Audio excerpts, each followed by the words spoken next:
bespoke radio for the masses. Headline edition, July 8, 1947. The Army Air Forces has announced that the Army. If the game is rigged, change the game. Game changer. I occasionally think how quickly our differences worldwide would vanish if we were facing an alien threat from outside this world. This is Fade to Black with your host, Jimmy Church, on the Game Changer Radio Network. All right, good evening. How you doing? It's Fade to Black. That's right. It is Memorial Weekend. Today is Memorial Day. It's Monday, May 27, 2024. And I hope that everybody has and continues to have a fun, great, amazing Memorial Weekend. For a lot of you, I think Memorial Day, I'm out of the game, but I think it's a 4-day weekend, right? So if Memorial Day is today, you have tomorrow off too, right? So you got Saturday, Sunday, Monday, Tuesday. That's how that works, right? I think that's what's going on. So, but it's great that you're spending your evening here with us. We have another great week coming up here on Fade to Black. And tonight, one of my favorite people in the world is with us, Tim Swartz. He's back. And tonight we're going to be talking about time. What is time? And we're going to do that deep dive. Tomorrow night, Robert Schoch is back with us. And we're going to be talking about the origin of us. And that is tomorrow night with the great Robert Schoch. And then Wednesday night, very special treat because we have comedian and actor Dave Foley on with us and his partner on their podcast, Tom Wheeler. And they're both going to be here. That's Wednesday night. It's a pretty big show. And it's unique that we have somebody like Dave and Tom, who's an amazing writer here in Hollywood, to have both of them on the show to talk about all things UFO and UAP. And last week we had actor Thomas Jane on the show. I've known Thomas for a long time. And that was, and to do these kinds of shows, very special to me. And also for all of you. So that's our week. Thursday night, no show because I'm going to be out at Contact in the Desert. I'll be hosting their 10th anniversary party. It is Thursday night, May 30th in the Crystal Ballroom right there in Palm Springs at the Renaissance Hotel. So no show Thursday night. I'll be live streaming. Maybe I'll live stream from the stage. I'll see if I can get some of that in. And that is coming up in 3 days. It's Monday, Tuesday, Wednesday, Thursday. Yeah, so technically 4 days, but really I don't know how to count like that. So I think it's 3 days. Today doesn't count, right? You only count tomorrow, right? So 3 days, Contact in the Desert out in Palm Springs. And then right after that, here in sunny Southern California, we will be at Disclosure Fest, Stairway to the Stars at Castaic Lake. And that is summer solstice weekend, June 21st through the 23rd. Huge event. We're expecting somewhere between 10 and 20,000 people. The last Disclosure Fest that we did in LA, we had 22,000. Now, if this is post craziness and everything else. So, but it'd be nice to see 10,000 people there because we have the beach, we have the lake, we have 65 acres, we have camping, we have multiple stages, just like we do at every Disclosure Fest. So tickets and everything that you need to know are in the links below. Then coming up for the rest of the year, pretty busy. In August, I will be in Miami. Co-hosting the Conscious Awards with Giorgio Tsoukalos, and that's going to be a lot of fun. And that is the weekend of August 3rd and the 4th, and that is in Miami, Florida. Then I'm going to Alaska, Contact at Sea on a cruise. The links for that, we have 27 speakers. I'm hosting that, and the links are below. And then, of course, over to Egypt. in October. I think that's sold out. And then coming back for Peru with Brian Forrester, that's sold out too. But you can get on the waiting list if there is an opening. You can go and do that and sign up. Okay, so there you go. I've got a very busy second half of the year, and I just love getting out there and hanging out with all of you. But tonight, it's all about Tim Swartz. And tonight, we're going to be discussing time. And then you can't do time without talking about space. And you know how Einstein did it, you know, that extra dimension, space-time. And so we're going to be doing all of that tonight with Tim. Very excited. He's got a new book out. He's from Indiana. He's an Emmy-Award winning television producer and videographer. He's the author of a number of books, including The Lost Journals of Nikola Tesla. I've done a show with him on that. Gef the Talking Mongoose, and is a contributing writer for such books as Brad Steiger's Real Monsters, Gruesome Critters, Beasts from the Darkside, and Real Ghost, Restless Spirits, and Haunted Places. Now, his new book, along with author Sean Casteel, are Alien Artifacts, Mimics, The Others, Among Us, and Weird Time, which is what we're going to be talking about tonight. And the link for Weird Time is below, and we've got it over on our website and in social media. He has appeared on Ancient Aliens, Evidence, Ancient Aliens Classified, and my old show, The Unexplained. All right, his links are below, and I would like to welcome back to Fade to Black the one and only Tim Swartz. He's right there. Tim, now, good evening, and we're celebrating Memorial Day weekend. Big day. Mm-hmm. That's a big day in Indiana. You know, it's really weird for me. You grew up and you still live in Indiana. I'm from Indiana. And I became so centralized with Memorial Day in Indiana. I thought it was an Indiana holiday. I did. Memorial Day is a big day in Indiana, isn't it? It's huge. Yeah. You know, and Jim Neighbors, right? Oh, man. Oh, geez. Tim and I were talking, everybody, before the show, and we were talking about old Indianapolis TV. And when was the last time, and Tim, we're going to say something that the audience has never heard before. All right. Okay. But when was the last time you had Cowboy Bob's Chuck Wagon Theater used in a sentence? It's probably been a couple of years, but then again, you know, my wife, who is younger than both of us, has very fond memories of Cowboy Bob's Chuck Wagon Theater, and will bring it up periodically. Because we both worked with the guy, and don't ask me what his real name is. I can't remember what it is right now. Right. But yeah, you said that you used to watch the PBS station there, and I mean, you may have seen some of the work that my wife did there, because she was a producer, especially with the local children's shows that were going on at the time.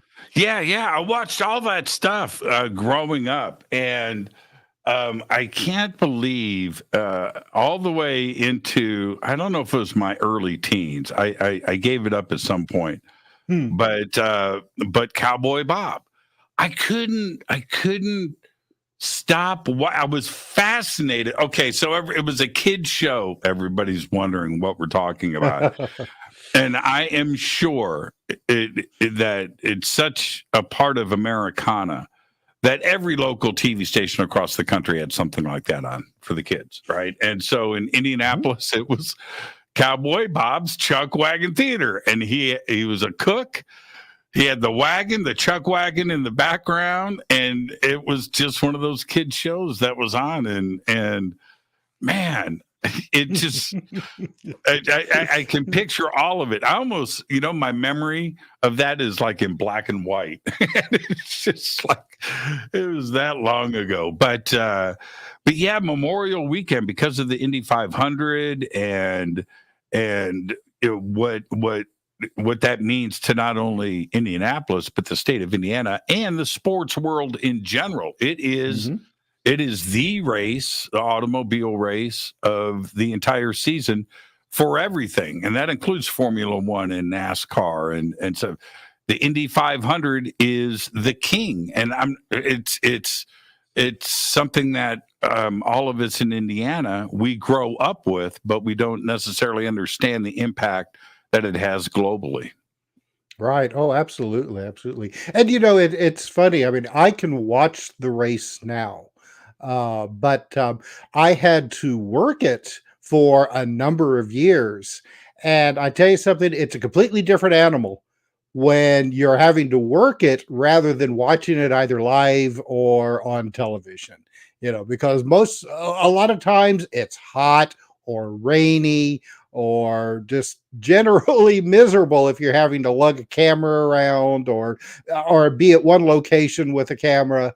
And I appreciate it a lot more now when I'm not having to work it and I can just sit back with a beer and enjoy it. Yeah, my dad was in the Army band.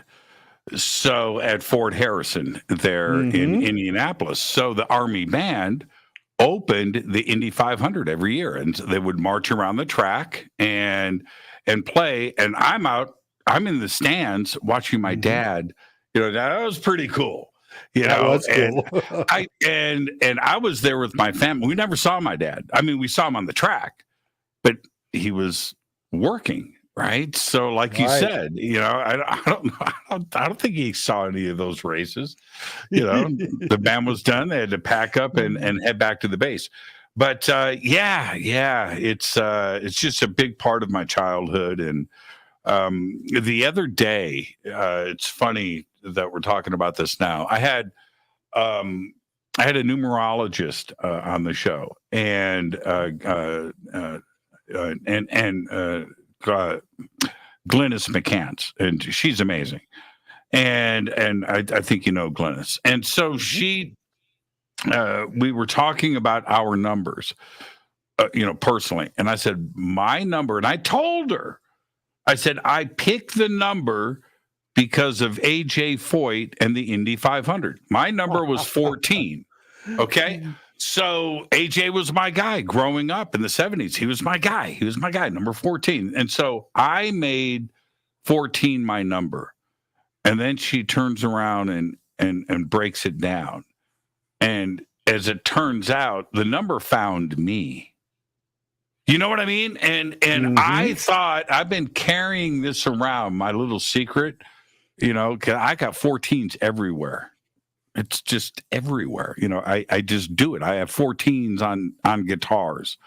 But I thought that I picked it because of AJ Foyt, and I never confessed to anybody.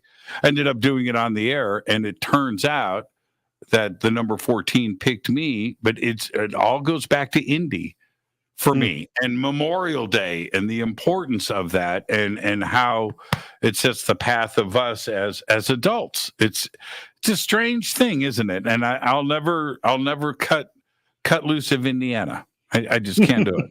Can't do it. Indiana born and in your heart. Well, no, I was born in Chicago. Okay, so, but yeah, close enough. Close enough. Yeah, the region. My dad was in the military. He's in the Army. He was in the Army band. So I was born in Chicago at Great Lakes Naval Station. But then we bounced around the world, and we came to Indy, and I moved to Indy when I was 9. Okay. So it would have been like 72, 73, something like that. And that's it. So I stayed there until I came to California in 84. Okay. So, but yeah. Okay. So now that I feel like I'm on your couch, this is a good segue, though. It is.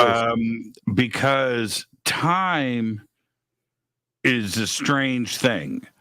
And I look at, and I feel that, and this is where we're going to start. I can't slow it down now. It's a phenomenon. I don't know if it's my age and if everybody goes through this, but it seems that like talking about Indiana, that was a very long time, but really it was a short time, but it felt longer and more important to me. And time is relative to the observer, isn't it? Yes, exactly. And you're right. As you get older, it seems like time goes by so much faster. I'm like you. I mean, I remember when I was a kid, especially like summertime. Remember how summertime when you were a kid, I mean, it lasted for each summer, it seemed to last for a couple of years. Mm-hmm. And so many memories, from summers, and now they just go snap and they're gone. I have a 17-year-old daughter, and I swear to you, it was just last month that she was 5. Yeah. Where did it go? I don't understand that part of it. And I used to I'm going to say abhor. I don't want to use the word hate, but when I would hear other new parents, right, talking, going, it goes so fast. When you're going to look back and you're going to go, wow, where did time go? And I would roll my eyes. And now I realize truer words have never been spoken. Yeah. The 18 years between my daughter being born and her graduating high school or college, right, when she was 20, 21, like that. I couldn't. It was a blur, but to the child, it's an entire lifetime. But as a parent, it just goes by in the blink of an eye. Mm-hmm. I read something interesting not too long ago that talked about how we process our memories, and when you're a kid. And I suppose it's because, you've got that younger brain, you're able to process more memories.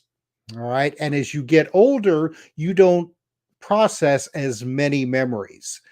And that's the reason why when you're a kid, time seems to last forever. The months just go on like years. But as you grow older and you're not forming as many new memories, then it moves a lot faster. And I thought, makes such amazing sense. Yeah, it does. It really does. So how do we create new memories again?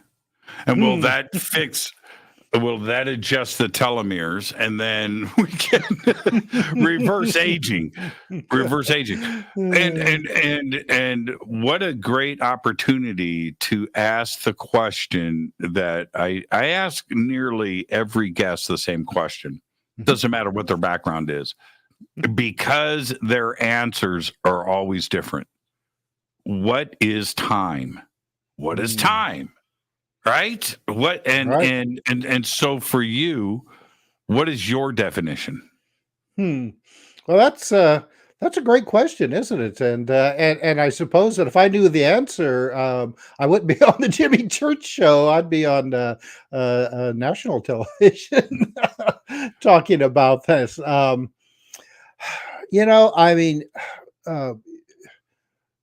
Your guess is as good as mine when it comes to that, because that has been something that has been thrown back and forth between scientists and philosophers for probably centuries.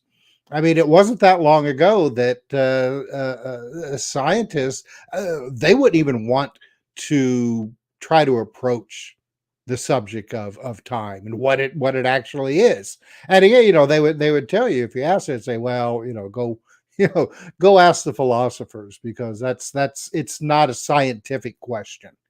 But as time has gone by, science has started to catch up with at least trying to discuss what time is. And so, I mean, you have people like Kip Thorne and, well, I mean, Einstein and Stephen Hawking, who are trying to get a better understanding on the true nature of time. Thanks to Einstein's general theory of relativity,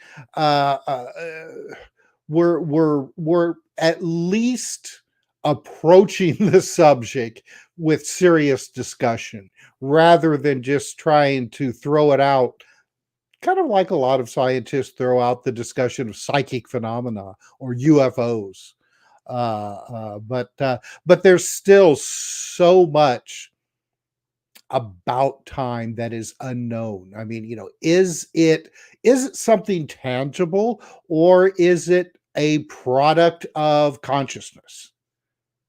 So, I'm going to have to say, Jimmy, that I have no idea. And the interesting thing about that, and you brought up ET and UFOs, the conversation usually starts with, well, what if ET has a different time scale that they live with, right, than us? Right. And for a lot of people, that's a difficult idea to grasp. And here's the rub with that. Our planet, our year, right, 365 days around the sun. Some planets take 12 days. Their year is 12 days. Does that affect the time scale for somebody? In a general sense. But you can forget about all of that conversation and just look at planet Earth. We have species on this planet that live in a different time scale than us. Mm-hmm. Flies, right? Hummingbirds, they see the world in a different time scale than we do. Mm-hmm. We're in slow motion to them. They are running. That's why you can't ever catch a fly. They see you're in slow motion, and he's like, "All right, I'll fly now." And that's really the basis of it. Just here on Earth, we have different species of insects and animals and mammals that live in their own time scale, don't we? They have their own watch. Right. Well, and how do you think, like, some of these giant tortoises look at us? I mean, these are creatures that live hundreds of years, and I mean, are we like hummingbirds to them? I mean, do they see us, zooming back and forth, and they're like, "What was that?" A sloth, right? Mm-hmm. You think about it. You think about that for a second. That's a totally different time scale, but yet we live on the same planet. So to think that time could be different for not only ET, but everywhere, I mean, I think that's a basic concept. It's just it's just basic, isn't it? Well, and that was one of the things that before Einstein, it was thought that time held the same rate no matter where you were in the universe. And Einstein went and blew that all out of the water by saying, no, it depends where you are. And it depends what speed you're moving, what gravitational forces are influencing you. That can have put you in a completely different kind of time. And you have to remember also that not only is the Earth rotating, but it's also spinning around the sun, which is spinning around the galaxy, which the galaxy is spinning, and it's spinning around God knows what. So everything is in motion at different rates. So I mean, it's no wonder that there is confusion about what time is and how it operates, because it really does seem almost that it's an individual process, that we all experience it differently. And I'm a big watch guy. Okay. I am. Got a lot of watches. And I'm in a weekly 12-step program for people like me when it comes to watches.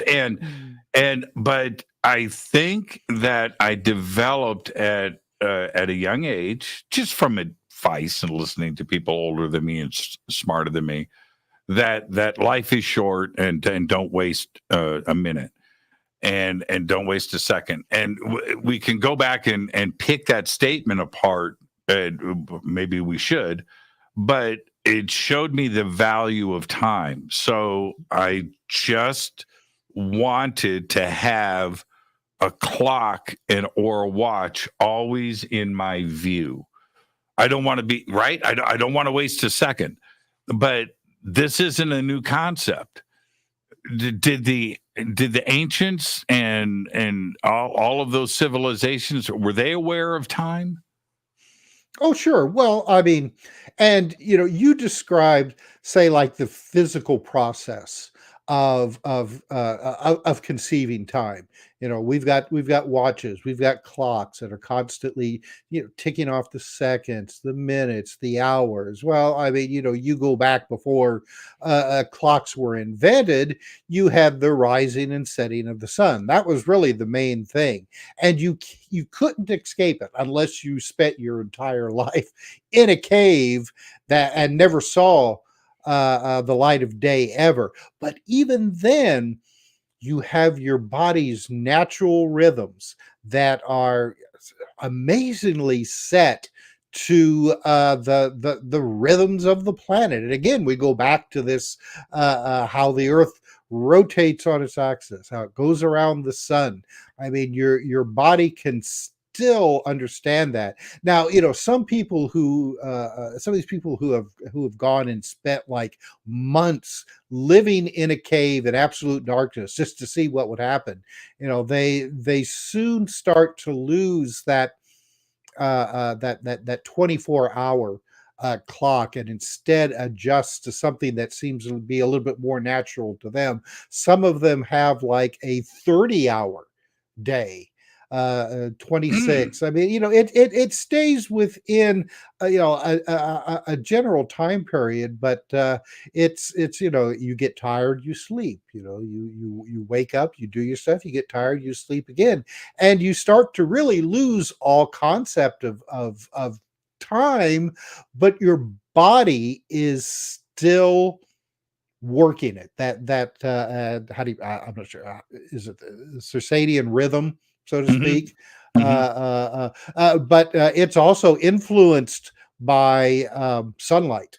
So if you're in a cave in total darkness, you lose that aspect of it, but there's still that natural process that and maybe your body is just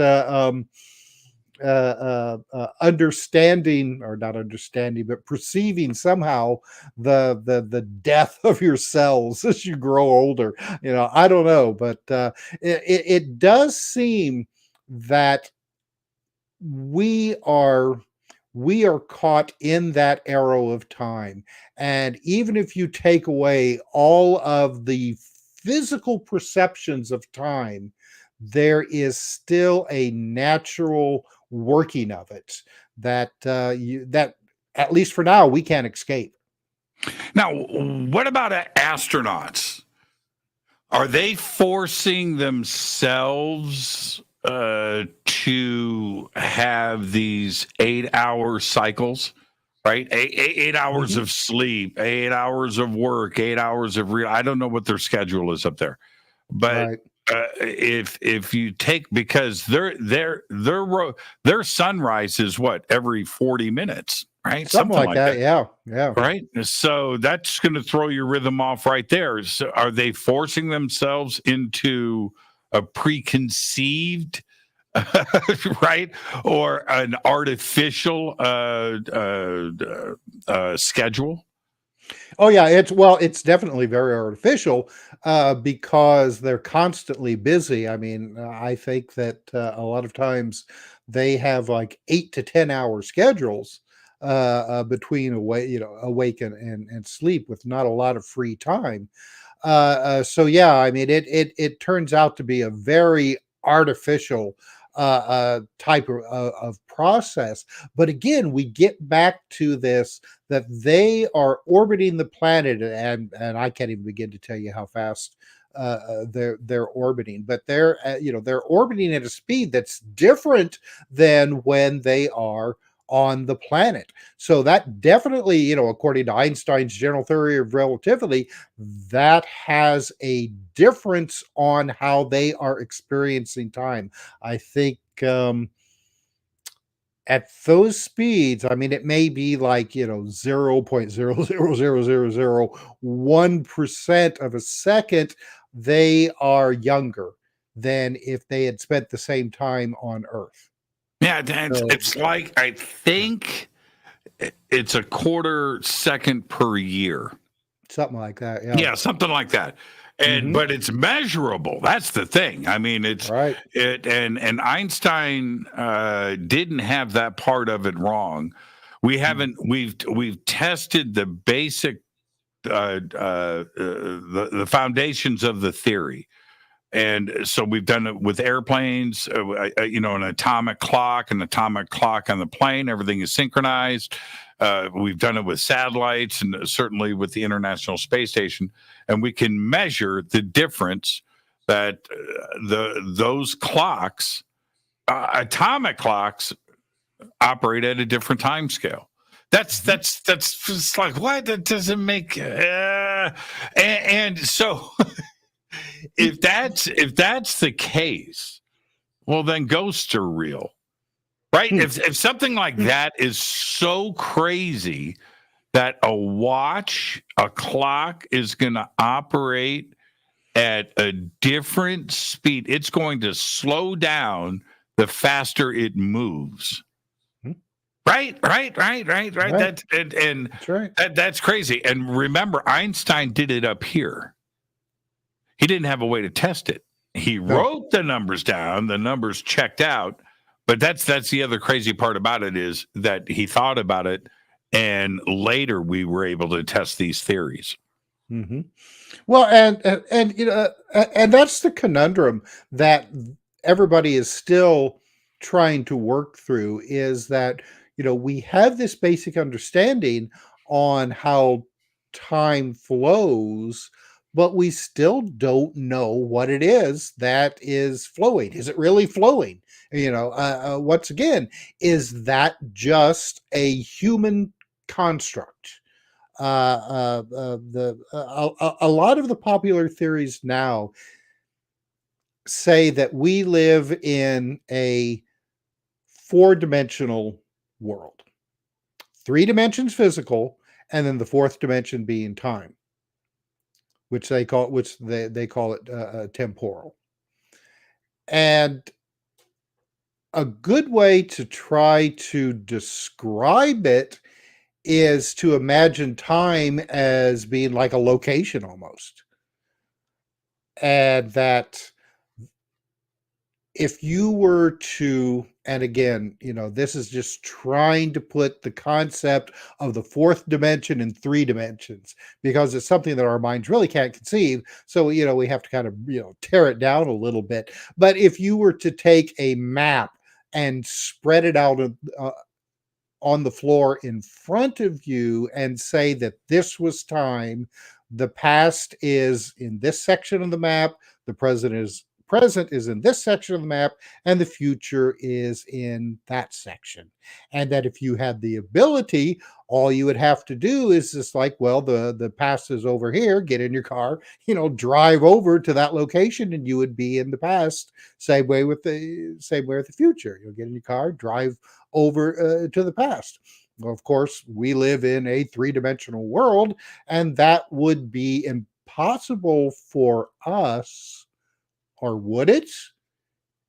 Or are there others who have that ability and are able to do that? That's the question. The arrow of time. Last week, I listened to one of Sean Carroll's presentations. 3 hours on the arrow of time. 3 hours, and if Sean Carroll can't make sense of it in 3 hours, right? It's that complex. When you go out, you go out in space where Earth is different. You're on terra firma and it's rotating, and we can measure 24 hours and we can get a year in. We can figure out the month. We've got the lunar cycles, and time is always looking at you, right? Can't go backwards, but and the now turns into the past all the time. So we're always time traveling. But out in space, the arrow of time is whatever direction you take it. Mm-hmm. That's the trippy part about it. We can sort of try to understand it here on Earth, but once you are out in space, we have up, down, right? East, west, north, south, right? We've got those 3 dimensions, right? Mm-hmm. Makes sense. And then the fourth one that sprouts out if you start at the beginning of where they all connect at the bottom of the cube, and you've got that fourth one, space-time, that's sticking out. And now you can not only triangulate, but then you can have a time stamped to that part of it too as well, to the when, right? Okay. Right. That's and you take that out into space and that changes everything. Oh yeah. Well, and Isaac Newton, he thought of time as like if you had to take an arrow and shoot it out with like a line attached to it. That was time. This straight line, past, present, future. No changes. It just goes straight and that's it. Einstein, on the other hand, saw time as being full of, as he put it, eddies and loops. And again, depending on the influence of speed and gravitational fields and other things that Einstein really couldn't even conceive, that now we're bringing in quantum theory and string theory, that there's all kinds of different aspects when it comes to time. What about, okay, so then let's talk about time travel. Einstein says not an issue going to the future. Right. He addressed time loops, which would almost suggest, depends on how you want to look at the numbers, that time travel to the past is possible but extremely difficult. Time travel to the future, just how fast do you want to go? How much in the future do you want to go to? Right? Right. And so when we apply time travel to time, how does that change the equation for you? Well, and again, we're getting into the realm of hypothesis and speculations and whatnot. As you said, Einstein traveled to the future. Yeah, you could do that. We're doing that right now. And the faster that you can travel, up to the speed of light, then the faster time will go for you. Now, those that you leave behind will stay on the same track. So if you were an astronaut and you were launched out of the solar system on a almost faster than speed ship, go so far out and come back, you will have aged only, 10 years, and on Earth, 100,000 years have passed. So yeah, I mean, to the future is not a problem. The trick that everybody is would love to figure out is there the possibility that you could reverse back and go and visit the past and then be able to come back? Well, that's and Stephen Hawking talked about this quite a bit. Right. So, Tim, you and I, we jump on our starship, right? We take off a couple of years, right? Make a U-turn, come back to Earth, and let's say we're 1,000 years in the future, which would be cool, but it would also suck because all of your loved ones and everybody that you would want to show off to, right, are dead. They're dead. Right. They're forgotten. So, but on our return on the welcome mat, the first thing you and I are going to say is, okay, we want to go back to 2024, right? You guys have invented time travel, right? and let's say they say yes. Well, like Stephen Hawking, where are they then? And if you did come back, would we even see them? Would we be aware of them? Is it a physical state, or is it something that you could only observe and not participate in? Well, once again, I mean, that's something that myself and some of the other authors addressed in our book Weird Time, because there does seem to be a lot of incidents that people have recorded over the years, and we've brought forth in our book. When people seem to have had experiences of the past, albeit briefly, at least the people who have managed to make it back and talk about it, who knows if some of these incidents where you have people who just disappear off the face of the earth, if this isn't something where they did, somehow travel to the past and never managed to make it back. So with the way that I think when it comes to these kinds of stories is that I think that there could be the possibility that there is a natural process that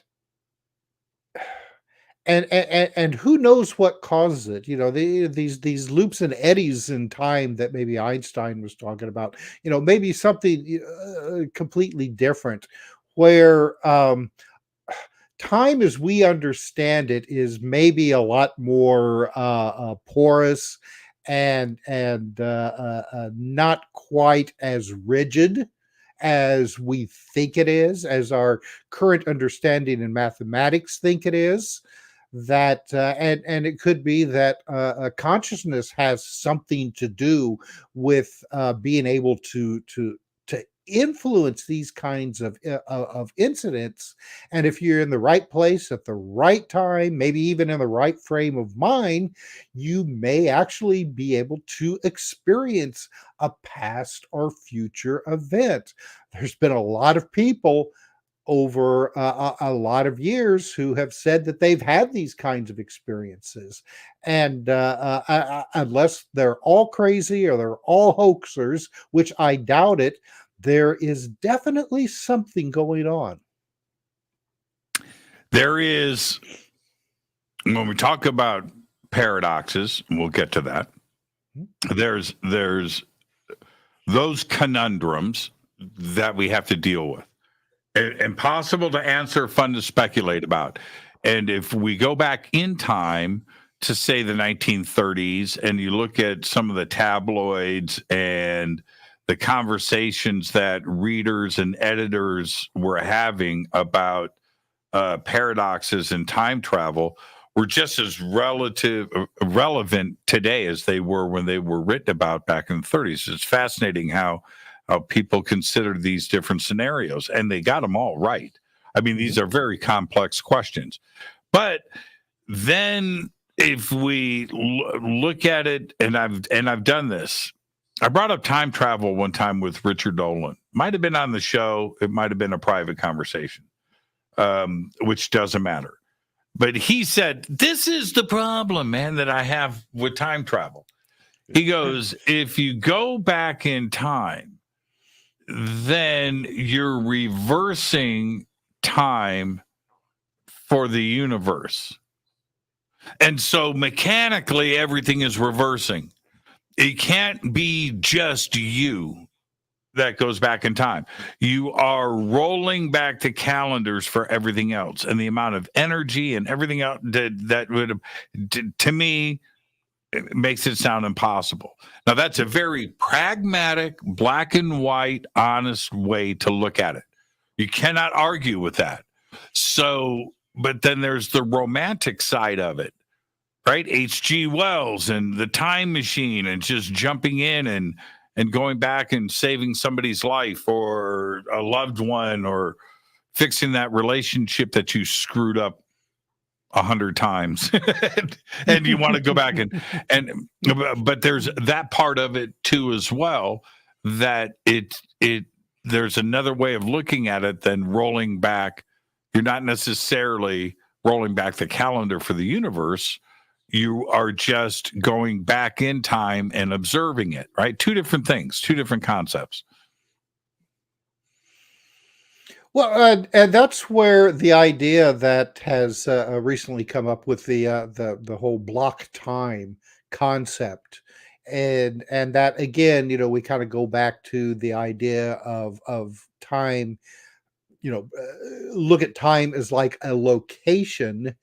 And the past, present, and future all exist simultaneously and cannot be changed. From the very beginning, from the creation of the universe, time is set. And you can travel to the past because you were meant to travel to the past. No paradox there. You could go back. You wouldn't be able to kill your grandfather because that never happened. I don't know if that makes sense. The block universes, I mean, it's one of these concepts that'll set your head spinning. But let's stay right there. Let's stay right there. The grandfather paradox, one of the easiest ones to grab first. Mm-hmm. What do you mean you couldn't kill your grandfather because that never happened? Because it never happened. If you traveled to the past, you couldn't kill your grandfather because that didn't happen. All right. It's set. It's set in stone. Time is set. It would be. That's heavy. Right. Oh, that's heavy. That's heavy. Right. Well, and not only that, but the future is already set. So, and of course, there's been discussion about this with the whole freedom of choice type of human experience. But wait. Okay, now you're messing up. Now you're messing up the romantic side of it. So you're saying I couldn't go back in time to the 60s and give myself Van Halen's first album so I could become the greatest guitar player in the world. It could never happen because it never happened in the first place. So you've dashed all of my hopes and dreams. This behind me is a waste of time. I might as well turn them into coffee tables. Yeah. Right, right. Wow. But I mean, you could, if time travel is possible, you could travel back and experience all of these things. You just wouldn't be able to change what's already set. All So, right. okay, And okay. so no paradoxes. How many books, how many stories, how many romance novels, how many, right? The basis for the story in the hero's journey is you're going to go back to that long lost love and live a happy life. You're saying can't do it. It never Can't do happened. it. So It never therefore, happened. wow. Yep. Yeah. So does that? Oh man. Now that's just one hypothesis. All right. No, it makes perfect sense, man. It makes perfect sense. It makes absolute perfect sense. Yeah. Yeah. Wow. Well, there's the anthropologist, Dr. Michael Masters, he's written several books on this subject with his belief that the UFO phenomena is time travelers. Probably from a combination of our future, extraterrestrials, and people that were brought in on it from these future time travelers all along, because they, as an idea, they know that from their historical records that there was the UFO phenomena taking place. So they come back disguised as UFOs. It's already written. It's already set. They do all of the things that we have read about in UFO history, all the contacts, the abductions, sightings, what have you. They're time travelers. The other part of this, where the butterfly effect and going back and Tim Swartz goes back in time and puts down a water bottle, and you forget about it, right? And you come back and you're checking through your inventory. You got to come back with everything, and you're like, oh man, I forgot. But when you come back, Richmond, Indiana is a nuclear wasteland. Right. What happened while I was gone? It was that water bottle, dude, at 10,000 BC that you left. Right. And what, so the butterfly effect, how does that work into this if it didn't happen, or now did it? Yeah. According to the to block time, it wouldn't matter. That obviously you did it, and it was meant to be done. You left the bottle behind, and say almost immediately there was a volcanic eruption, and it was covered in lava, and that was it. Whatever. It doesn't matter, because it's already set. It was already meant to happen. So you just close that loop, so to speak. So are we removing all ideas of paradoxes and the issues that they create? Is all of that off of the table if we stay in block time? Yeah, with block time, yes, definitely. There can be no paradoxes. It's already set in stone. So if time travel happens in the future, it's because it has happened in the future, and if they travel to the past, it's because that they traveled in the past. I know it's a difficult concept to get your head around, and it's especially difficult when you look into the idea of freedom of choice, the idea that the decisions that you make are new and individual and fresh and have consequences for the future. Well, according to block time, you were meant to make those choices, and you did and have. Well, so are you suggesting, you mentioned free will? It sounds like free will is off of the table too, as well. Then, well, and there have been discussions about how free will and the block time work with each other, and some of these scientists say no, you have free will, but it's still what will happen. And yeah, I have to, that's what I'm have saying. to admit, I have to admit, Jimmy, it's a concept that I have trouble grasping as well. But it makes sense, Tim, that you have the illusion of free will. You only want to feel that you're making up your own mind. You want that feeling that you have free will. But if the future is already set, then this discussion that I'm having right now about free will, that I think that I'm improvising and that I'm winging it, is something I would have said anyway. Exactly. And we'll always and we'll always say, that is one of the confounding thoughts about the block universe, is that it's all happened and is happening.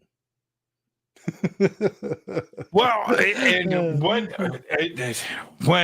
you just killed the Rush song "Free Will," you just killed the Rush song, man, and so anyway, yeah, it's the illusion of, it doesn't matter if you have free, you want to feel that you're making your own decisions. Right? Okay, so I wanted that chocolate shake. I was going to have strawberry, but I changed my mind. Okay, I need to have that feeling that I made that decision. I would have chosen chocolate anyway, but I don't need to know that.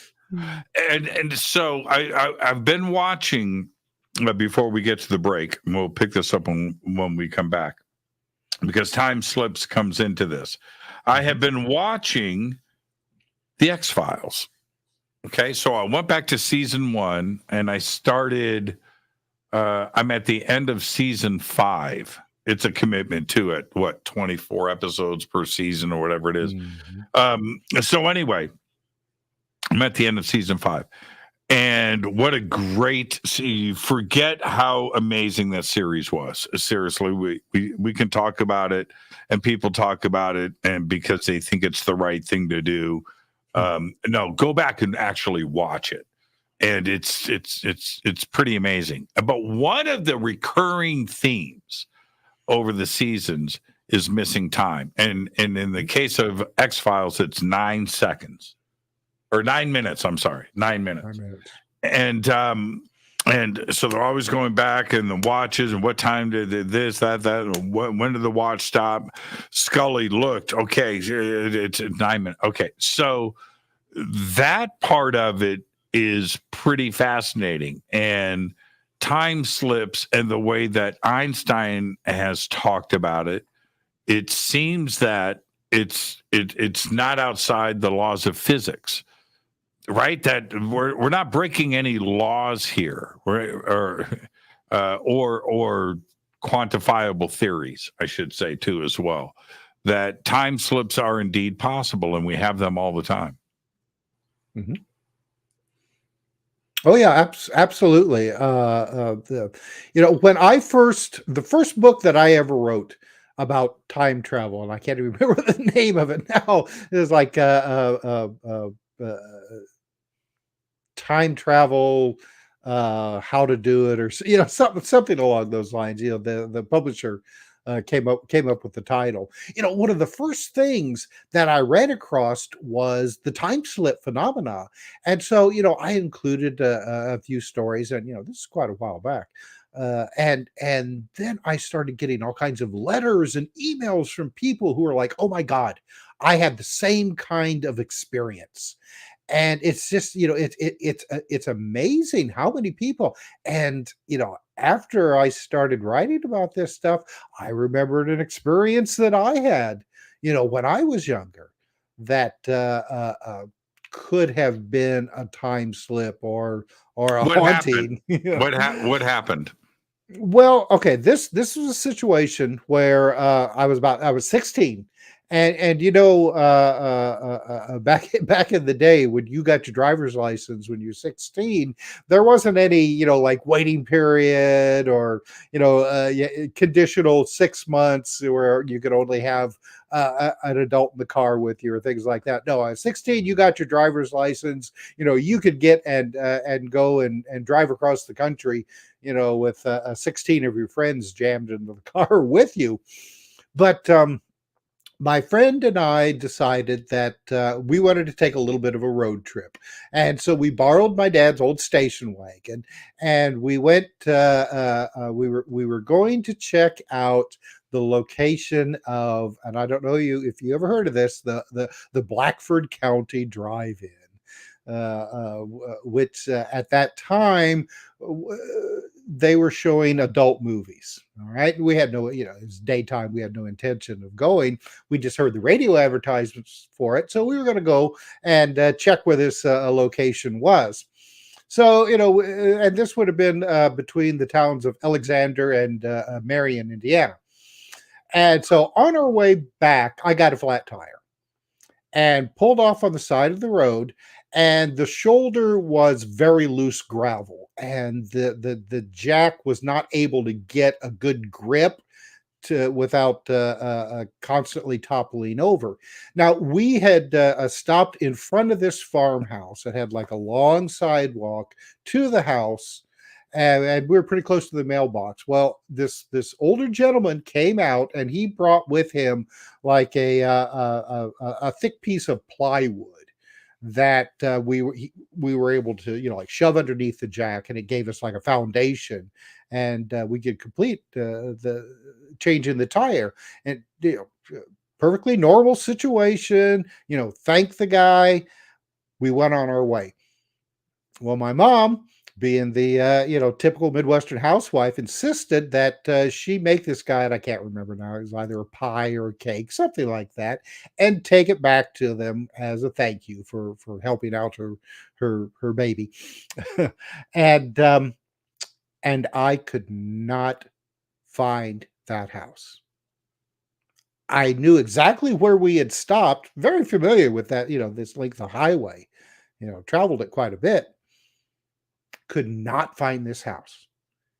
The closest I could find was a place that it looked like that a house had been there at one time. There was what was left of a foundation. And I remember that when we were changing the tire, that on either side of the little walkway that led to, from the house to the road, there were these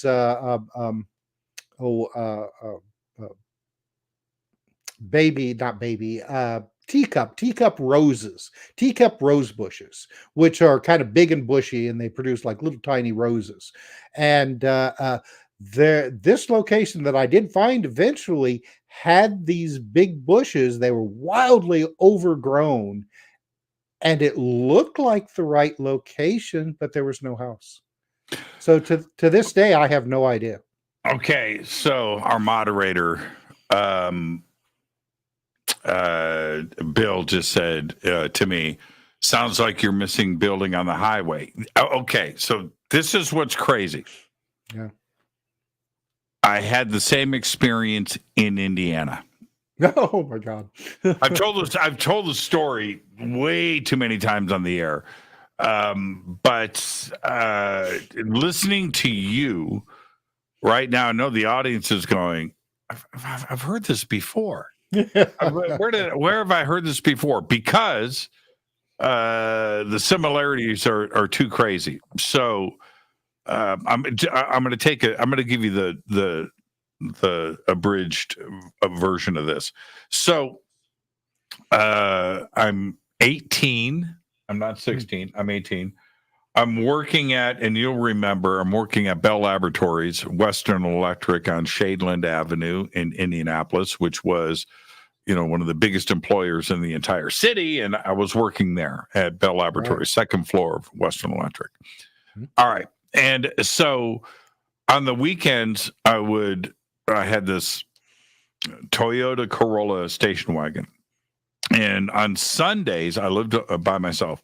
And on Sundays, not every Sunday, but on Sundays, I would go for a drive. I would fill up, and then I would head east on 40 Washington Boulevard, right? And just head out of town. And then whatever, I would go north, I would go south. It just didn't matter. But on this particular day, I went out on Washington 40 and half a tank of gas, turn around and come back home. Okay, that's what I would do. All right.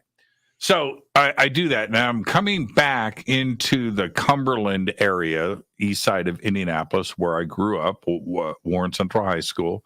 And I'm pulling into my neighborhood, and I hang a right-hand turn at the Dairy Queen, and a street that went into my neighborhood. This is where I grew up. This is my hood. This is it, right? Okay. And I come up to this clump of trees, and as I'm driving through this clump of trees, to my left, I see a for rent sign. And I look, and there's a little white house, and in front of it is an in-ground pool. And I almost crashed my car, right? I'm at 18.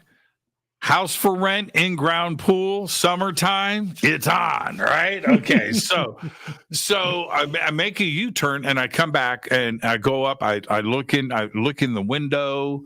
I look in, and I see it's a tiny little, one-bedroom house, but it had an in-ground pool. Okay, forget the rest of the story. I jump in the car. I go pick up a couple of my friends in my neighborhood, which is a mile away. And at my parents' house and all that, right? And I pick up a couple. I'm like, man, I found this house for rent. It's got an in-ground pool. Where is it, man? I think it's up off of Sherman Church Road. Really? Yeah, man, by the Dairy Queen. What? Yeah. So we and I go down that street, Tim, and the house is gone. It's gone. It's gone. And I'm like, there's only 2 streets in this cornfield, right? That's it. This is my neighborhood. The house is gone. And I go up to the Dairy Queen. I turn back around, and I go back, and they were like, man, you're full of it. No, man, it was in-ground pool. Disappeared. It's baffled me to this day. To this day, I can't figure that out. And it doesn't, no matter how I try to, like you, right? Try to rationalize it. The foundation's right. It kind of fits. The bush is kind of, I was doing the same exact thing. Mm-hmm. I was looking for foundations. Was it a time slot? I don't know. What category do we put these things in? Absolutely. That's an amazing story, and in just a short amount of time too. I mean, you saw this place, went and got your friends, and came back, and it was gone. For me, it was at least a few days, 3 or 4 days, before I had a chance to get back. But just like me, and for others that have gone through this, this area. Right? You know this highway. Yeah. You know this road. You know exactly where you were. Right? That's the thing. And when this happens to other people, it's in their neighborhood. It's in their hometown. It's on a street that they've grown up on. And it's not a question of they forgot where they were. Right? There's only so many streets. And it's the same thing for you and anybody else that goes through this, where it's confusing because this is geographically a place that you know well. Mm-hmm. Right. Absolutely. Well, and the mysterious thing, okay, like with your situation, um, was this a house that existed in the past or not at all? Yeah, And yeah, because Yeah, I know, because a lot of people who have had these types of experiences, and you get a lot of these the missing restaurant stories, where people are in an area that they don't know, see this great restaurant and stop and have a great meal, and it was so good that on their way back they want to stop again, and there's no restaurant. And in fact, people in the area like, well, there's never been a restaurant there, so where did that restaurant come from? Right, Right. And now with my situation, it appeared like the place that I did finally come across, which it still didn't seem to be quite right, but it was closer than any place else. There was at least a foundation there, and the tea up roses. Now with you, it's like this house just appeared and disappeared out of nowhere. Where did it come from? Where did it go? And the other, if there was something strange, like out of place in this story, was this. And I'm telling you, Tim, this house disappeared. Okay, so it's just that part of it. It's never surfaced. I never found it. But there are so many specifics with this story. The Dairy Queen, which was a hangout of ours, and the clump of trees. I can find all of that on Google Earth, right? And I've gone back and tried to find it. I've gone back to Indy and driven those roads. I haven't found anything. But there was one piece to it that I always thought was really strange.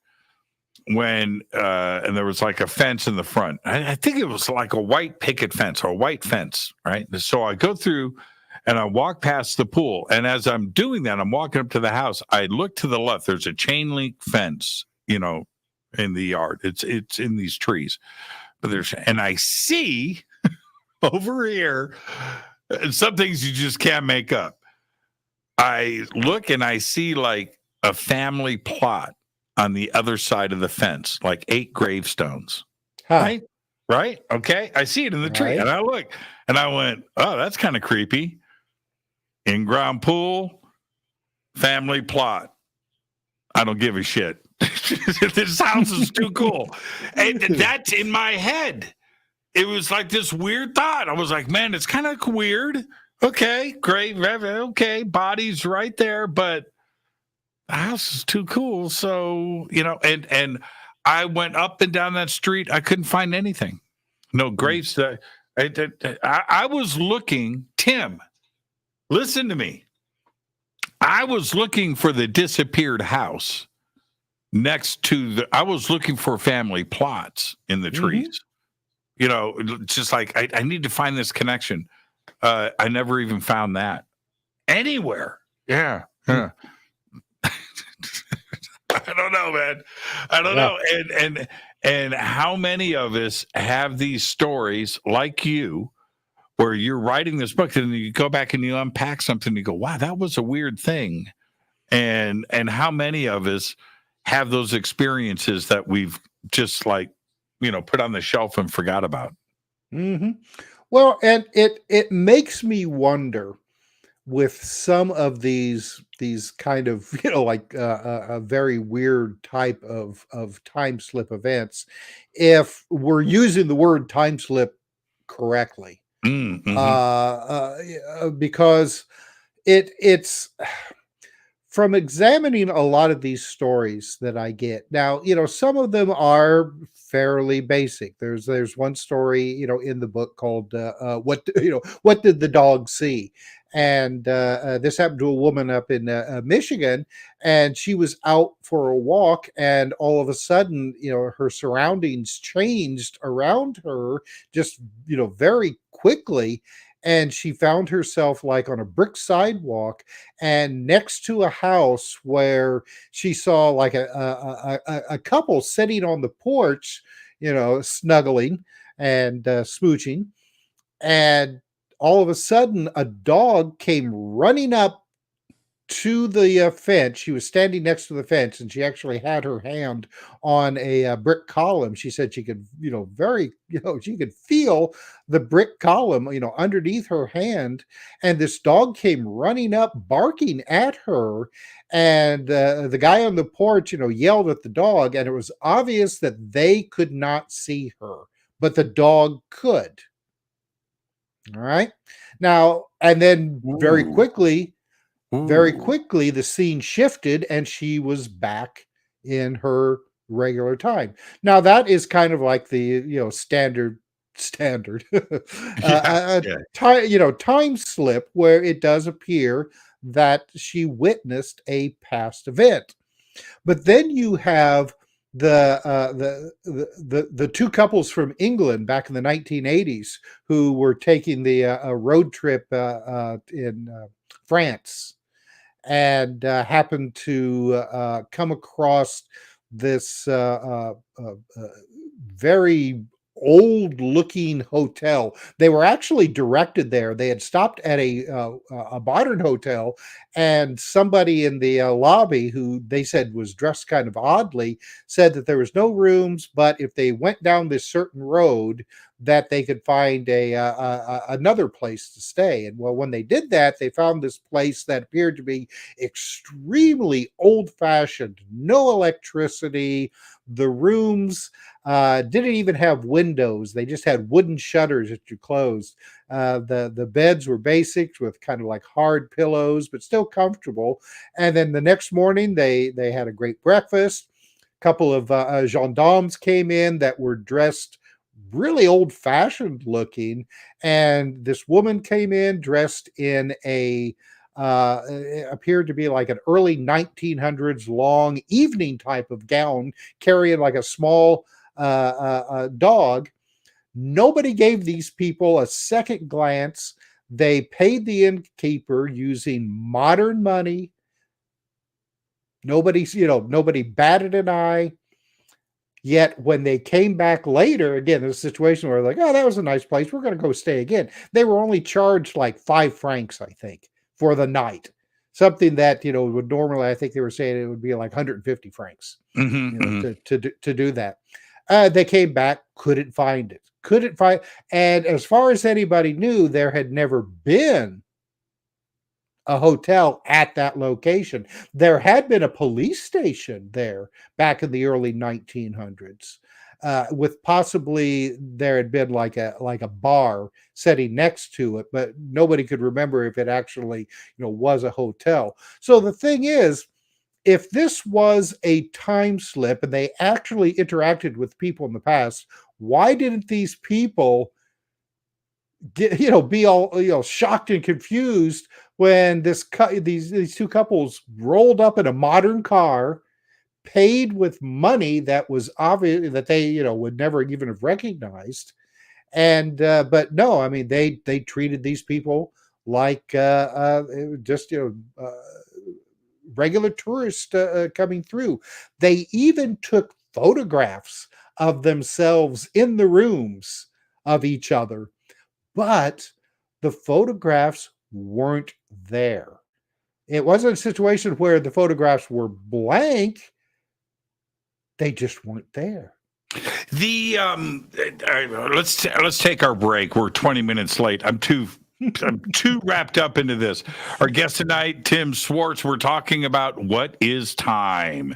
That is the question. We're gonna continue the deep dive when we come back after this short break. This is Fade to Black.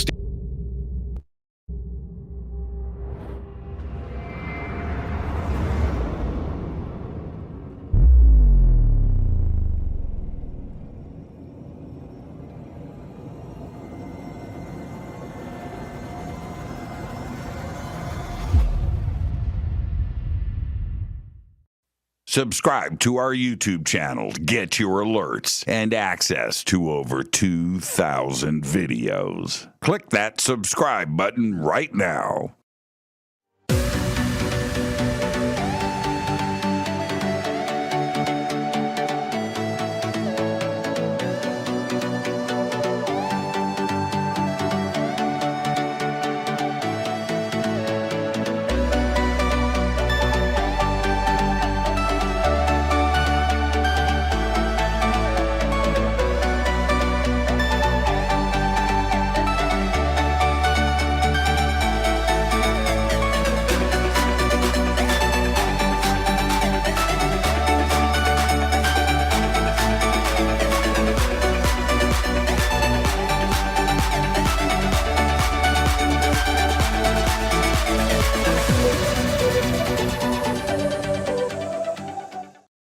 Go to jimmychurchradio.com and get the Fade to Black official podcast. 2,000 episodes, all of them commercial free for just $2 a month.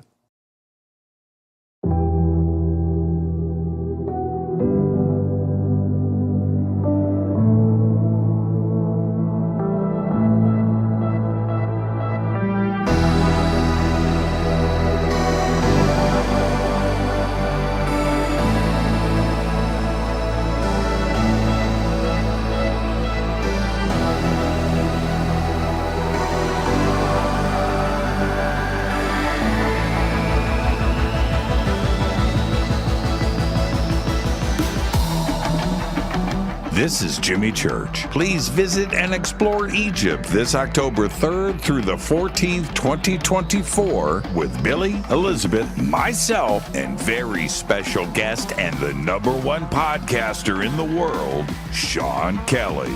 It's simple to do. Just go to forbiddenknowledge.com and click on upcoming tours, or click on the link below. We'll see you there. Watch Into the Vortex on Gaia TV. It's Fade to Black for the screen. Simple to do. Go to Gaia.com, search Jimmy Church, or click on the link below.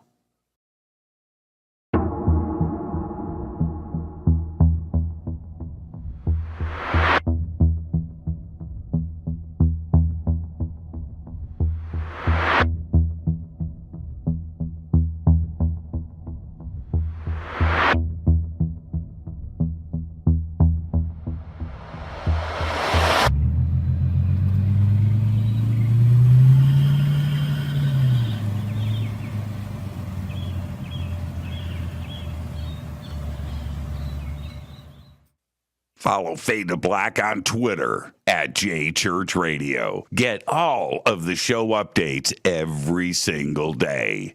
It's now called X, but who cares? How you doing? Jimmy Church here. Special announcement. Get your Fade to Black t-shirts. That's right. Help support the show. Help support everything that we do over here. We've got 2 t-shirts. We've got 2 ways to get them. And right now, if you get a Game Changer membership for a limited time, you will get Fade to Black Blend coffee with your Game Changer membership. That's right. We have 2 t-shirts. We have the original, the classic Fade to Black t-shirt. You know you want one. Post a picture, send it to us. We'll put it in our Fade to Black gallery. And we've got the new official Fade to Black t-shirt drawn by Michael Oming. 2 t-shirts, 2 ways to get them. Get yours today. Everything is in stock. Everything gets autographed. Everything includes shipping. And you're going to get a tracking number. And with the Game Changer membership, you get an email to me. You get unlimited commercial-free downloads of the show. Those are uploaded every single night after the show to the website. So don't delay. Get your Fade to Black t-shirt today. Go Backley Tappy. Go to jimmychurchradio.com and become a Fadernaut. Get a membership. That's right. Everything is commercial free. You have access to downloads, and you get to call yourself a Fadernaut. River Moon Coffee, makers of the Fade to Black blend. Truly the best coffee on planet Earth. Just visit rivermoonwellness.com or their Amazon store. It's all simple to do. You can check out the Fade to Black blend, the Game Changer blend, or any of their Black Moon Wellness products. It's the only coffee I drink. It is the best, and it's Doc. Again, rivermoonwellness.com.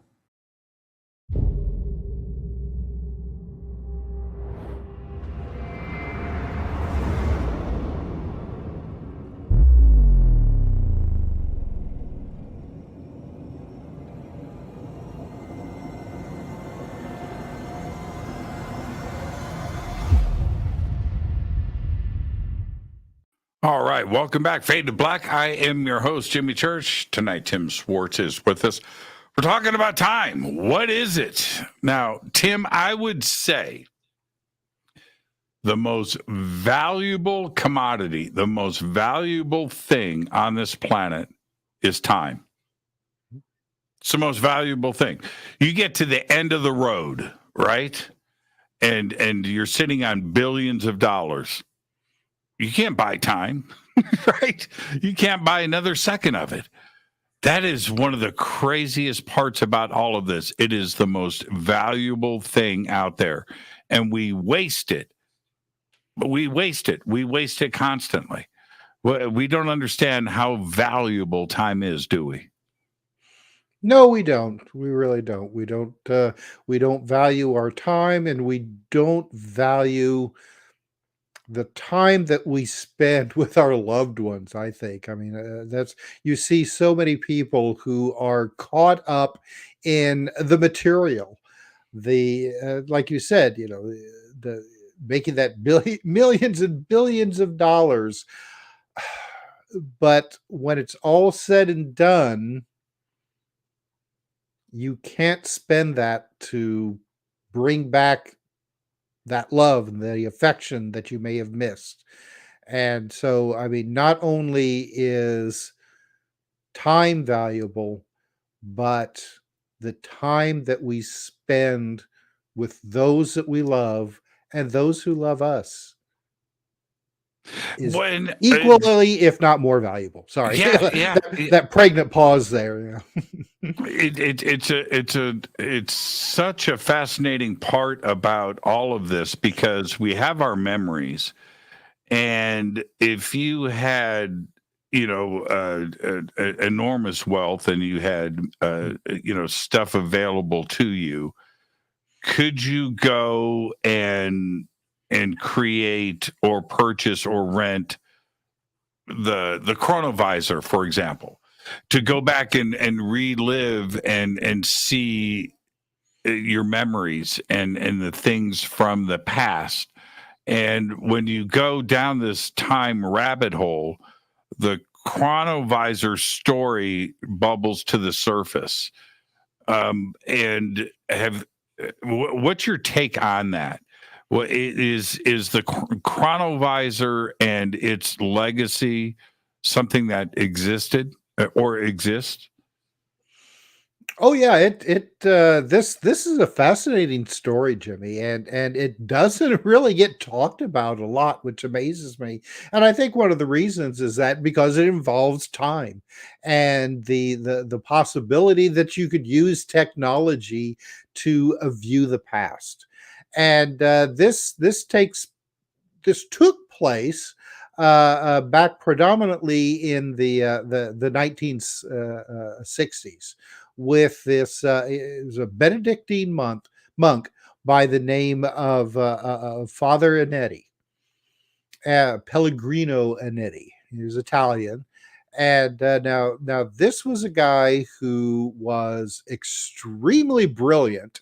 He was an expert in music and ancient languages, as well as mathematics and physics.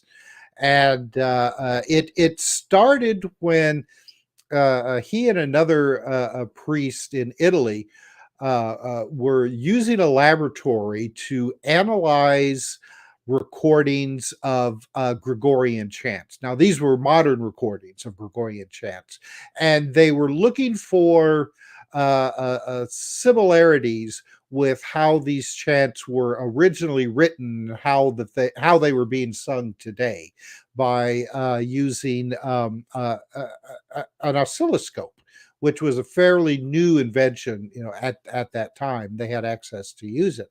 Well, during these recording sessions, the other priest, and I can't remember what his name is at the moment, Jimmy, I'm sorry. All of a sudden, on this pre-recorded tape, another voice came out of it, and it was the deceased father of this priest. And he assured this voice assured the priest that the problems that they were having getting the oscilloscope and the recordings to work properly would be solved, and that he didn't have to worry about anything. Well, naturally, he was freaked out, because here was his dead father's voice appearing on this audio tape, the reel-to-reel tape. So that got them interested in the idea that they were either it was like an EVP, electronic voice phenomena, which wasn't widely known at the time, or somehow that they had captured a voice from the past. And so, with the blessing of the Vatican, and I guess funding as well, Father Unetti, along with some other scientists, and he only named a couple of them, one of them being Werner von Braun, which I always thought was kind of curious, because Werner von Braun is a well-known rocket scientist, and but he never would reveal just exactly what the contributions were in building this device. But they built a device that they called the chronovisor, that allegedly, using antennas and different frequencies, were able to capture past images. And the theory is that energy cannot be created or destroyed. It can only be changed, and that everything that has ever happened is still out there floating around somewhere. And with the right equipment, you can capture these images and replay them again. And eventually, Father Unetti claimed that they were successful in doing this, and were able to view a number of different past events, including the crucifixion of Jesus. All right. Now, what eventually happened is that Father Unetti talked to an Italian newspaper, and this newspaper actually ran a photograph that was taken from a postcard of a church that had a very large crucifix with a very lifelike image of Jesus on it, and ran a close-up of this face, implying that this was a picture that was taken with the chronovisor.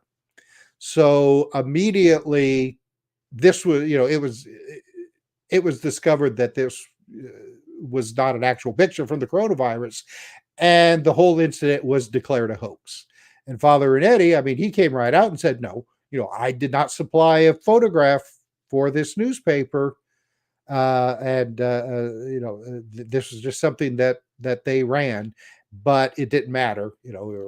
Everyone declared this very honest man, obviously, to be a hoaxer. But he insisted up until the day that he passed away that the chronovisor was real, that they were able to view, and I don't think that they were able to hear at that point, but that was something that they had been working on as well. It wasn't quite as precise as, say, like the photograph that was included in this paper. They couldn't like zoom in on things, and it was a little bit more blurry. But he insisted that this was a real device, but that afterwards the Vatican got cold feet and said that, we've changed our mind. We want you to take it all apart, bring it to us, and we'll put it away somewhere. And we don't really want you to talk too much about it again. Yeah, it's such a fascinating, once again, the Vatican, right? But it reminds me of, if we back things up before Father and Nettie, is George Van Tassel. Because George Van Tassel, in a TV interview from I'm going to say 1964, 63, right in there, he does this interview. And in the interview, it's fascinating. And the host is Scottish. His name escapes me right now, but so Van Tassel describes this machine that he has built in Santa Monica, California. Now, he gives in the interview the street, the building, that he says, E.T. gave me the design of this machine where we are able to observe the past, but we can only go back 7 years. That everything is recorded. Everything it's there, and this machine gives you the ability to go back and observe time, only in the past, not in the future, and only 7 years backwards. Very similar to what Father Anetti describes with the chronovisor, except in Anetti's version of the device, you could go back to any point, and in their case, they went back and observed the crucifixion of Christ. But the technology between the two of them, and again, we're talking about a couple of decades apart, but they're talking about very similar types of technology, that everything is recorded and it stays. It stays. You can't change it. It's out there. You just have to be able to go back and have the technology to watch it. Well, and I can understand why the Vatican may have gotten cold feet with this device. It's one thing to say, sure, we'll throw some money at you. You can go and try and build this, and then it ends up being successful. And think about it, though, Jimmy. If you had the ability to tune in to anywhere in the past, 500 years ago or last week, there wouldn't be any secrets, would there? No. It changes the dogma.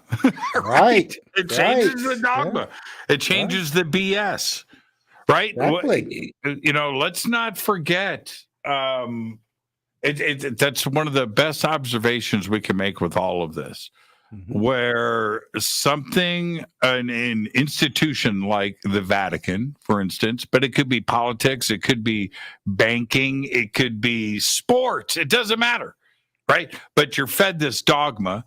The dogma over time becomes truth, because you can't go back in time to verify these things, right? But if there is a way to go back and see, right, how the pyramids were built, people often talk about the crucifixion, right? If you could go back in time, where would you go? What would you go and observe? Certainly a great question for you at this point. But if you go back to the crucifixion and it didn't happen that way, right? Exactly. Right? It's not what the Vatican wants you to see. Well, then, of course, they're going to take that technology and throw it in the vault. Yeah. Well, and think about personal secrets. Your wife suspects that you're having an affair. Turn the machine on. Go back last week. Oh, yep, you are with your secretary. You can't hide anything. You'll have perverts spying on everybody, changing their clothes, going to the bathroom, what have you. I mean, it's just, our society would not be able to handle that kind of, you can't handle the truth. and we really couldn't. And like you said, the historical events that we take for granted more than likely didn't happen the way that we think they did. And if you had the ability to find out the truth about anything, I mean, within a month's time, we would probably have burnt our society down to the ground because we're just not mature enough to be able to handle a situation like that. And that's something that we have to consider with the whole idea of developing time travel in whatever aspect, either actually going there or just viewing it, because our concept of things that happened in the past, like I said, they probably didn't happen the way that we like to think they did.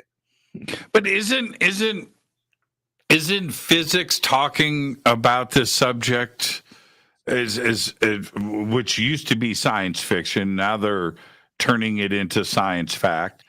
But we see it everywhere now with the multiverse and parallel worlds and extra dimensions and probabilities, and that everything that can happen does happen. It's just in another timeline to your left or to your right. And this is where science is pushing things today, where in this other reality, you're the host of Fade to Black, and I'm the guest that wrote the book, right? And that Right. It's just another variation of this, splitting off to the left and right. But that's where science is headed with all of this. And then if that is the case, then what is time? And what actually happened? Well, everything did. Mm-hmm. Yeah, exactly. And that is one of the hypotheses that I present in the book Weird Time, is that and it got me thinking when we were discussing, the time slips and some of these mysterious events. Well, like your missing house. If that house never existed in the past, then where did it come from? Well, is there the possibility that our reality has maybe an infinite number of alternate realities running alongside ours? Are they overlapping briefly? Right, where we're driving through or walking through in some instances, and we briefly visit this other dimension that is so close to us, right? And sometimes the frequencies, and I know I sound like I'm getting out there, but there's got to be some kind of really rational explanation to all of this where it makes sense. Well, and it could be that we are constantly, like briefly traveling back and forth with these closest alternate realities, which is why that you'll have events like yours, or something more simple like some of these Mandela effects, that people talk about, where they were certain that with me, I was certain that I had read that Harvey Firestein had died of throat cancer. All right. I know that I read that. And then a couple of years later, nope, he's alive. So like, okay, where did I have this memory of me reading this. All right. So, it could be that our consciousness is constantly weaving in and out of these closest realities, almost like consider these realities as being like old-fashioned like movie films, running along each other, and that our consciousness is just skipping back and forth along these as whatever it sees fit. And excuse me, if you hear that, there's a cat pounding on my Man, office I door. thought one of my guitars fell down. No, I was turning no. around and looking. I was like, man, is that coming from in here? Thank No. goodness it was real. It just came from your end. I thought it. Yeah. You saw me turn around and look, right? I was like, man, there's something moving around here. She puts her paw under the door and then shakes it back and forth in an attempt to get in. You know how cats are. They hate a closed door. But science is pushing this. This is where people like you and I used to sound crazy, right? Right. It's the scientists now that are bonkers, right? You and I, it turns out we were just normal, right? It's weird. It's really strange. I had another. I'll share another story, and I tell this often, but the only reason why I would have never remembered this, and I don't know if it's a time travel story, if it's a time slip story. All I know is I would have never remembered it if it wasn't for Google. All right, so let me explain. All right. I was sitting here and working one day, and I was doing some stuff, and I was doing some writing. I went, "Oh yeah, that's right. That that cat was trying to come out of the closet." No, so I was doing this work, and I said to myself, "That's right. I saw a U.S. Navy Zeppelin." This is what I thought.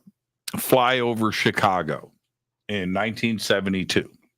Okay, that's the memory. And so I go, it's in the summer, and I cross the street from where our apartment was to the school that was across the street, Clearview Elementary School. You can look it up. It's still there in Waukegan, to go hang out with my friends. And I see something in the sky, and I look up, and it's the friggin' Hindenburg, right? Rigid Zeppelin, multiple engines, and it's low. It's low. I can hear it, and I can see people. No. Finish your story there. Tim, don't sweat it. Okay. Right. So anyway, and I can see people. So I run underneath it until it disappears. About 5 minutes. It goes across the schoolyard, disappears over the trees. And so that's my man. I drew it and I saw it, and it was incredible. Okay, so now to present day, I remember the memory, and so I thought, oh, that's a cool memory. I wonder which Zeppelin that was. This should be easy to look up. So I go on to Google, right? U.S. Navy Zeppelin 1972 Chicago. Hoping I would see it was there for a sporting event, they were testing it or whatever, find something on it. And this is what Google says. Are you ready? Okay. There have been no Zeppelins in the world since 1938. And I'm reading, I'm like, no, no, that's not true. What about the United States Navy? So I looked that up. The Navy had 3, the Ohio, the Akron, and the Los Angeles. 3. 2 crashed. 1 was disassembled after the Hindenburg accident. The U.S. Navy hasn't had anything since 1938. So what did I see? Okay. Yeah. What did I see? It wasn't the Goodyear blimp. That says Goodyear. So what did I see? Now, okay, so we have that part. But the other element of it is, did I walk through a dimension? Did I walk into the past? I don't remember my school disappearing. I don't remember the cars changing. My friend, That part didn't. So do we flip it over, and did that thing go through a time slip into our time? Did the past drive into the future? I don't know. The experience is exactly as I'm telling you. Mm-hmm. What it was, I don't know. Well, I wonder if some of these alternate timelines that exist, that coexist along with ours, are moving at the same rate of time as we are. So could it be that some of them would be, if we were able to perceive them, it would look like that they would be, like say 20, 50 years in our past. Mm-hmm. And then others maybe a little bit faster and appear like, that they would be in our future. So, and it because of the predominance of all of these incidents, we're talking about these things and people are like, wow, I've never heard that before.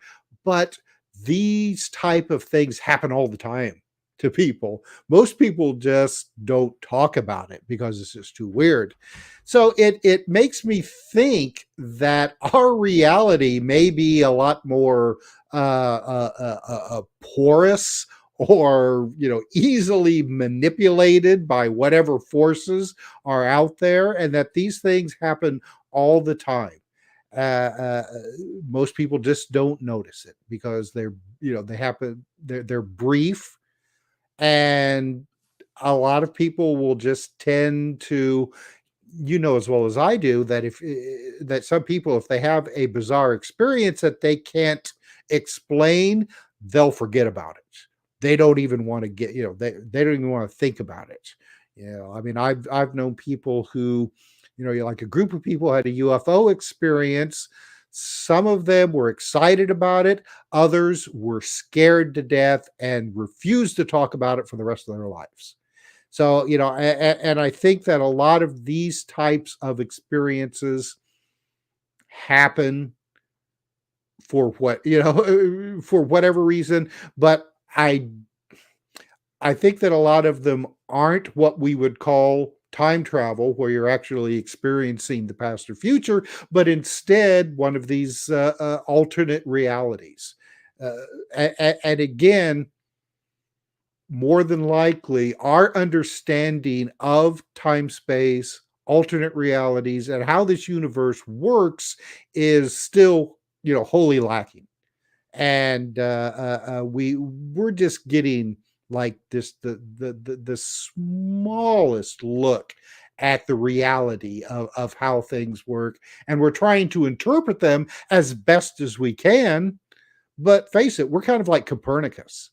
I mean, we're looking at the Earth being the center of the universe and everything revolving around us, and in probably a shorter of time, our understanding of science and physics is going to be completely overturned, and we'll have to start from square one again.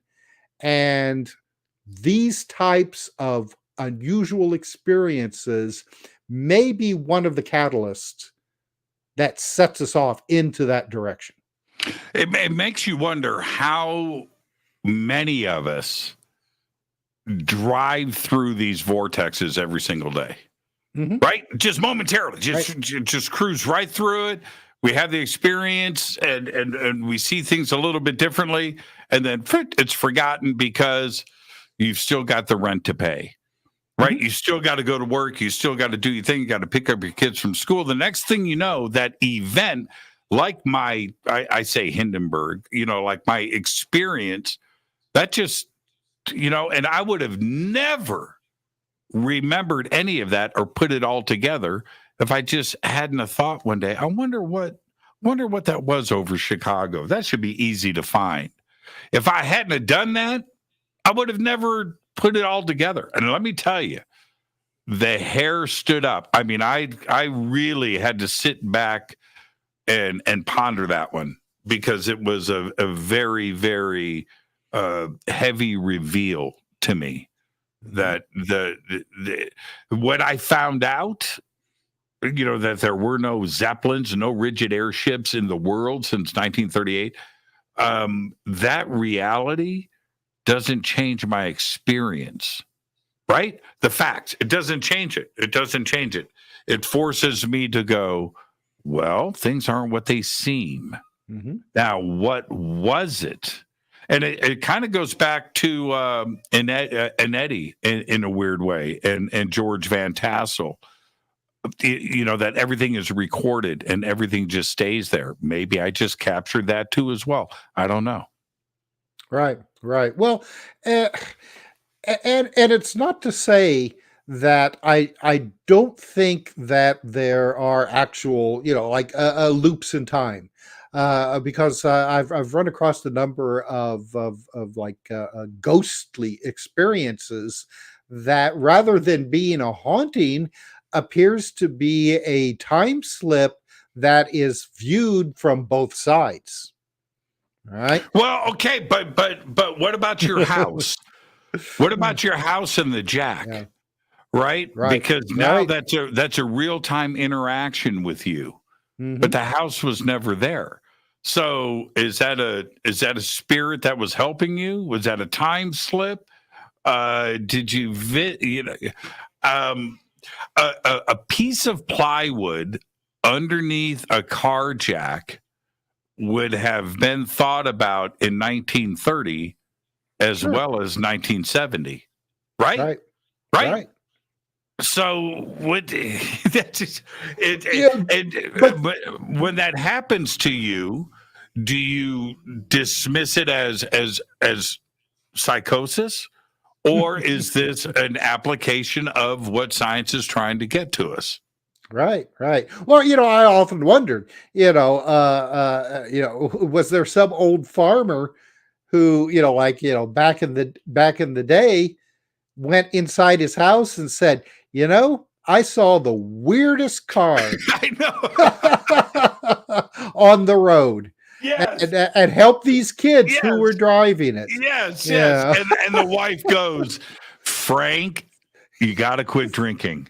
That's right. But, as far as I remember, the guy didn't bat an eye when he was helping us. Now, he was dressed in, overalls with just, like a regular shirt, something that somebody could have worn over the last, 50 years. Man, I love this. I love it. Yeah. It's so easy to flip any of this around and look at it, play the observer on the other side.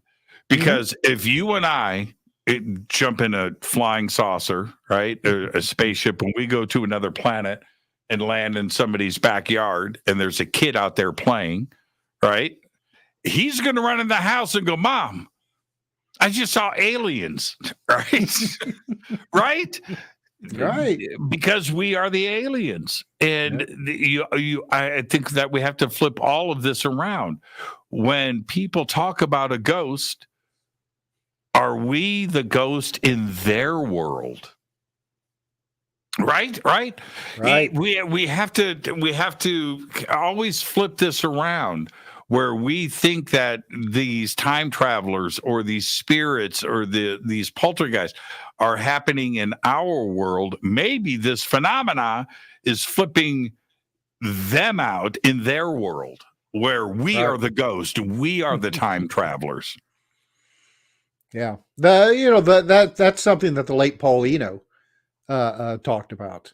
That it was his belief that the things that we call ghosts and hauntings are actually crossovers from these alternate realities, and just like we're experiencing it in our reality, they're experiencing us in theirs and having the same kind of conversations.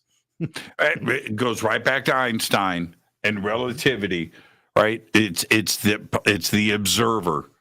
And all of this is part of the observer, and the observer, the person that you're looking at, is observing you differently. Right. And that's it. That is the fabric of space time and and observation. It's right there. Tim, where can everybody chase you down and follow what you're doing? Sure. Well, you can find the book Weird Time on Amazon.com, both as a print and ebook. And if you want more information about it, you can visit the website, which is weirdtimebook.com. We have a email there that, if you want to ask me questions or any of the authors who participated in this book. And I tell you something, we got some great people who helped write for this book. Myself, Sean Casteel, Tilly Treadwell, Scott Corrales, Nigel Watson, just fantastic people, all offering their own unique perspectives on this fascinating phenomena. Tim, you're the absolute very best, my friend, and we cannot wait this long to have you back on the show. The absolute very best.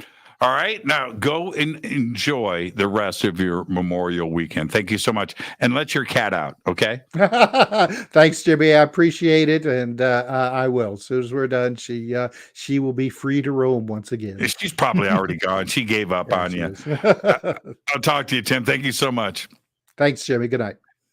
Tim Swartz, everybody. Perfect show. Great way to start off our week here on Fade to Black.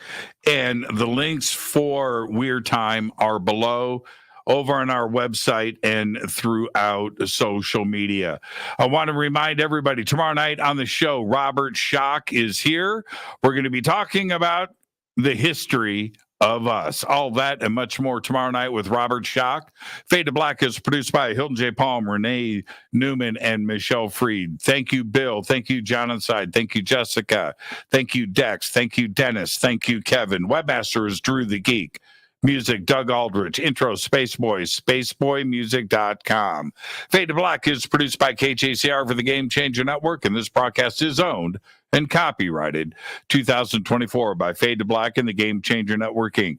It cannot be rebroadcast, downloaded, copied, or used anywhere in the known universe without written permission from Fade to Black or the Game Changer Network. I'm your host, Jimmy Church. Until tomorrow night with Robert Schock, I want you to be safe. Go Backley Tappy.